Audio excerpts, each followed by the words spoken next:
मेरा नाम विनोद बिजल भाई साकट है। मैं पारला कोड़ी समाज का प्रमुख हूँ और हमारे मुंबई में यहाँ पे 7 हमारे गुजराती कोली समाज है, जो आज इस घटना के बाद सब शोकाकुल है। शुक्रवार रात को जब वाकोलो ब्रिज के ऊपर जो इंसिडेंट हुआ, एक्सीडेंट, जो गाड़ी बहुत स्पीड में आकर डिवाइडर के उस तरफ चली गई, तो हमारे जो कोली समाज के जो युवा बच्चे थे उनको सामने से जो उन्होंने टक्कर मारी, उनकी वजह से उनकी मौत हो गई। और इसकी वजह से आज हमारा पूरा कोली समाज चाहो, उनके पूरे मित्र वर्ग चाहो, उनके पूरे बम्बई में इस बात की इतनी चर्चा हो रही है कि उन अपराधियों को सज़ा मिलनी ही चाहिए। इस वजह से आज हमने पारला से लेके खेरवाड़ी तक हमने ये रैली का आयोजन किया। जो शांतिपूर्ण रैली हम खेरवाड़ी पुलिस तक लेके आए। जो हमारे मुद्दे हैं, जो उन्होंने पुलिस स्टेशन में जो उन्होंने एफआईआर में दर्ज नहीं किए, उसके वजह से आज हम उनका इंसाफ के लिए यहाँ खेरवाड़ी में आए थे। तो हम आज एसीपी प्रकाश चोगले जी से और सीनियर इंस्पेक्टर जामले साहब, उन्होंने हम जाके अंदर डिस्कशन किया, हमारे मुद्दे रखे।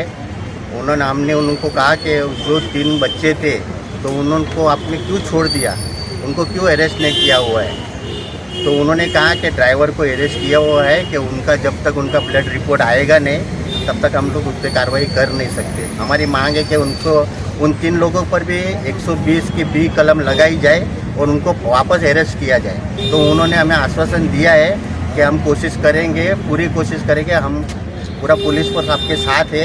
हमें भी बहुत दुख है। उन्होंने कहा कि इस बारे में हम उनसे पूरी इंक्वायरी लेंगे। पूरी वीडियो के जो कैमरे हैं बोरीवली से वाकोला तक, वो पूरे अभी चेकिंग किए जा रहे हैं। उनकी ब्लड रिपोर्ट हम जल्द से जल्द मंगवाने की कोशिश कर रहे हैं और जल्द से जल्द आपको इंसाफ मिले और उनको बेल ना हो, उनको सज़ा तक उनको बेल ना मिले, ये हमारी कोशिश रहेगी।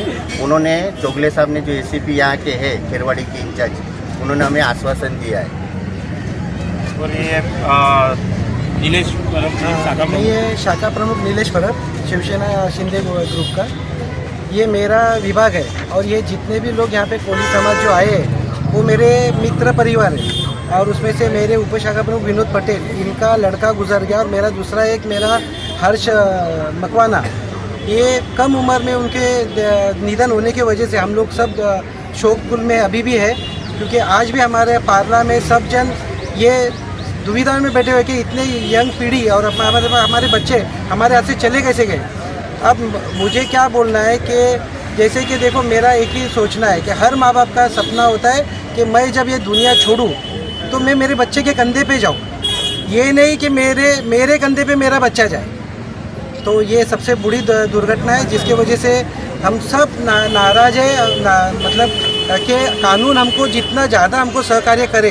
प्रशासन के द्वारा जो कार्य किया जा रहा है वो आपके संतोषजनक है या संतोष के विपरीत है?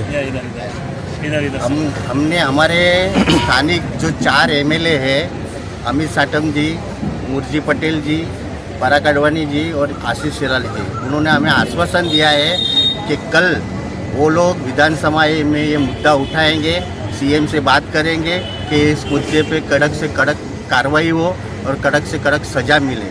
हमें आश्वास किया है उन्होंने कि हम ये मुद्दा उठा के जो भी रोड्स पे एक्सीडेंट्स होते हैं, जो लापरवाही करते हैं ये लोग, कि उन पर भी कार्रवाई होगी और वो ये मुद्दा विधानसभा में उठाएंगे। आज जो भी घटना घटी है, इस पर आप प्रशासन से क्या मांग करना चाहते हैं? हम यही मांग करना चाहते हैं कि हमें इंसाफ मिले, हमें जस्टिस मिले।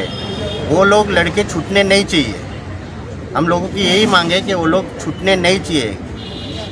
हमें पता चला कि एक बिल्डर का लड़का है, शायद उनका प्रेशर होगा पुलिस के ऊपर, हमें पता चला है। एक बात था कि वो अगर था, नंबर प्लेट पुलिस का लगाया था, तो क्या वो पुलिस का लड़का था, वो हम लोग को जानना है। अगर पुलिस का लड़का था तो क्या उसके लिए अलग कानून है, उसको कोई सज़ा नहीं हो सकती है? हम लोग का वही, हम लोग पूरा इतना सारे जन 700-800 जन जमा हुए, वही है कि पुलिस का लड़का था तो उसको कार्रवाई क्यों नहीं हो रहा है, और जो 3 जन छूट गए उसके लिए क्या?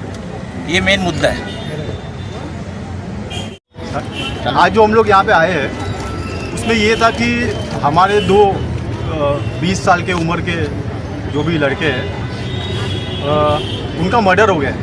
एक्चुअली क्या हुआ है कि ये जो ड्रिंक एंड ड्राइव केस होता है जो यहाँ पे सीरियसली नहीं लिया जा रहा है, उसमें हमने ये देखा कि 4 लड़के गाड़ी लेके ड्राइव करके आ रहे थे और उन्होंने करीब 10 किलोमीटर रश ड्राइविंग की है।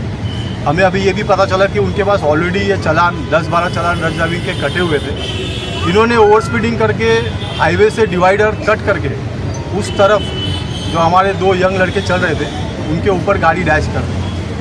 जब वहाँ पे आई विटनेस ने देखा तो पता चला कि जो गाड़ी है उसके ऊपर पुलिस का प्लेट लगा हुआ था, पुलिस का टैग लगा हुआ था। आई विटनेस ने जब उनको पकड़ा तो ये पता चला कि वो बहुत ही नशे में थे, चारों जन नशे में थे। आज हमने जब ये इंक्वायरी की या हमने यहाँ पे जब पुलिस को ये बताया तो हमारे एफआईआर में अभी कहीं पे भी पुलिस केस ने ये नहीं लिखा है कि ड्रंक एंड ड्राइव था, उन्होंने रश ड्राइविंग का केस लगाया है, 105 लगाया है। आगे की कार्रवाई के लिए हम जब पूछ रहे हैं तो इनको ये पता चला है कि जो एक है उस पर ही एफआईआर हुई है और वो अभी कोर्ट में है, और जो बाकी के 3 थे विक्टिम या एक्सक्यूज वो वहाँ से निकल गए। हम यहाँ पे ये रिक्वेस्ट कर रहे हैं पूरे पुलिस डिपार्टमेंट को और पूरे सिस्टम को कि अगर कोई रश ड्राइविंग कर रहा है और उसके बाजू में अगर ये 3 लोग बैठे हैं और वो भी इनकरेज कर रहे हैं कि आप और चलाइए और चलाइए और चलाइए, या साथ में ड्रग्स पी के लोग पार्टी कर रहे हैं और इस कारण अगर 2 जन हमारे जो मर गए या मृत्यु हो गया है उनके लिए भी सीरियस गुनाह दाखिल होना चाहिए। 120B जो हम कहते हैं उसकी रिक्वेस्ट हम कब से कर रहे हैं, ये 120D की रिक्वेस्ट अभी तक इन्होंने ली नहीं है। अभी भी हम यहाँ पे मीटिंग करके आए हैं, इनको यही रिक्वेस्ट की है कि 120B कराइए, बिकॉज जो 3 थे इनको टेबल जामीन करके इनको छोड़ दिया गया है और एक जो विक्टिम है जो ड्राइवर था उसको ये लोग आगे केस कार्रवाई कर रहे हैं। तो हमारी आपसे यही रिक्वेस्ट है कि अगर आप हमें कोई सपोर्ट कर पाए, बिकॉज जो फैमिली यहाँ पे पीड़ित हुई है वो बहुत ही लो इनकम ग्रुप से आती है, हमारे पास इतना इनकम पैसे नहीं है कि हम इनके पास ये लड़ पाए। यही रिक्वेस्ट है कि ये आगे तक जाए, मीडिया तक जाए और हमें जितना सपोर्ट मिल सके वो मिलना चाहिए। Thank you.